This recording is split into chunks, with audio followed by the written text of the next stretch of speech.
think of the ball as the program itself.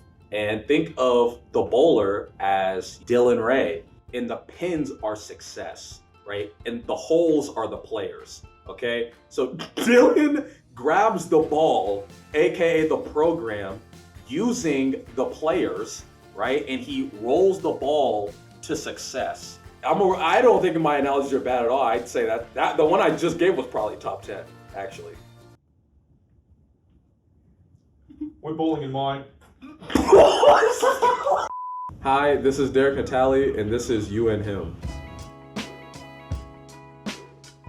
I had been bowling since like middle school. It was like I played like a bunch of sports all throughout elementary, middle, and high school. And the one that I was surprisingly the best at was bowling. I don't know why. I was just good at it. And I put a lot of time and effort into it. And it was just something I never really stopped. I did limit the amount that I would play. Bowling's kind of expensive, believe it or not. Once you hit college, there's no more money. I've always loved bowling, so whenever I was approached and asked, what do I want to do for this documentary about me, I figured I should do the one thing that I've been doing pretty much all my life. When Rocket League dropped in 2016, I saw the first ad for it, and I thought it looked like the coolest game ever. And I convinced a bunch of my friends in high school at the time to get it. And we all got it, played for like a week, and everyone hated the game except for me.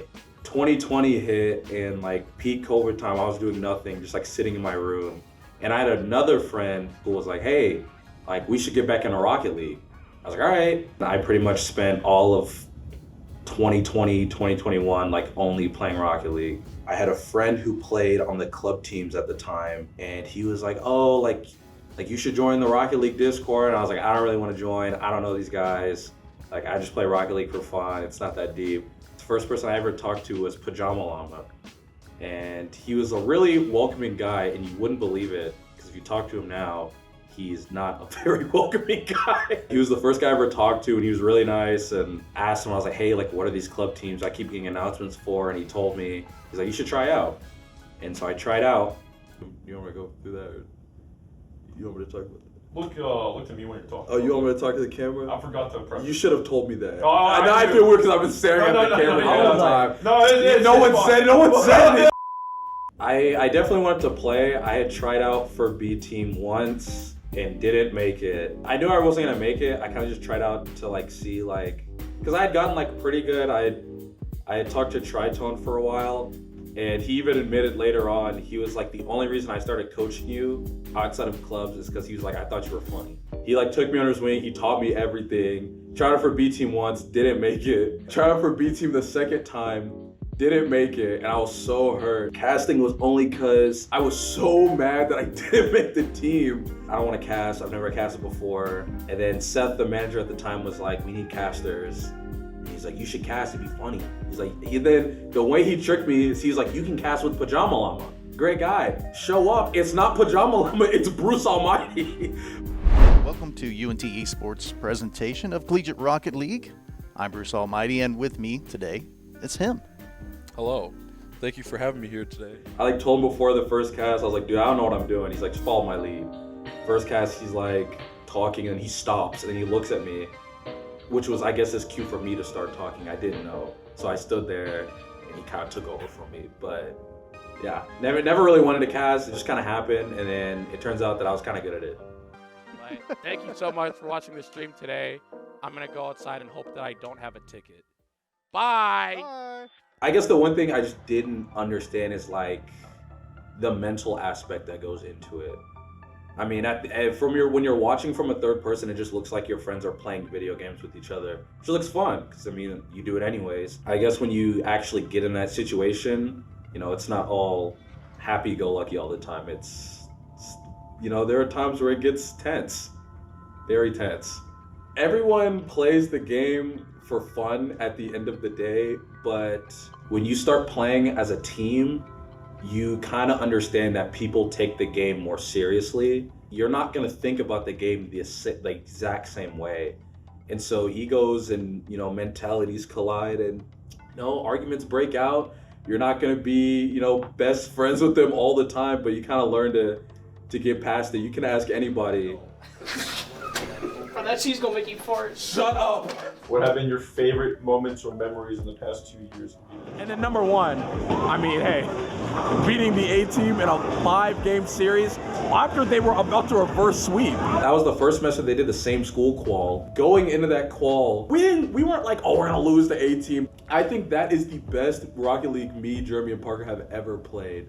And we won, and I like threw my controller down. I like stand up, and I opened my door, and my roommate Carlos is there. And I hear Carlos banging on my door. He's like, let's go. That was fun. Yeah. So that was fun. It would be A team. As soon as the ball hit the ground, I like threw my controller. I was like, let's go. And I came back in, and I saw like my PC was like turned, and my controller was like on the floor. I was like, dude, if I got a little bit more excited, I was not gonna play Rocket League anymore.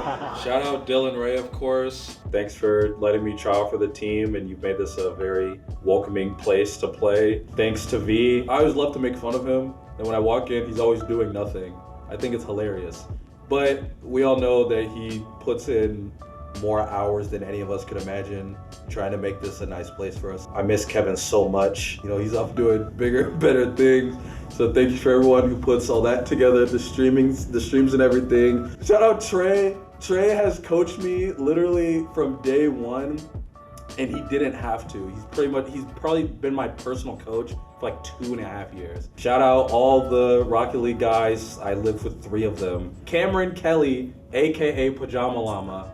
If he never had talked to me in that Discord on that day, I would have left so fast. Shout out Ryan. Ryan's put up with a lot. Last semester and this one.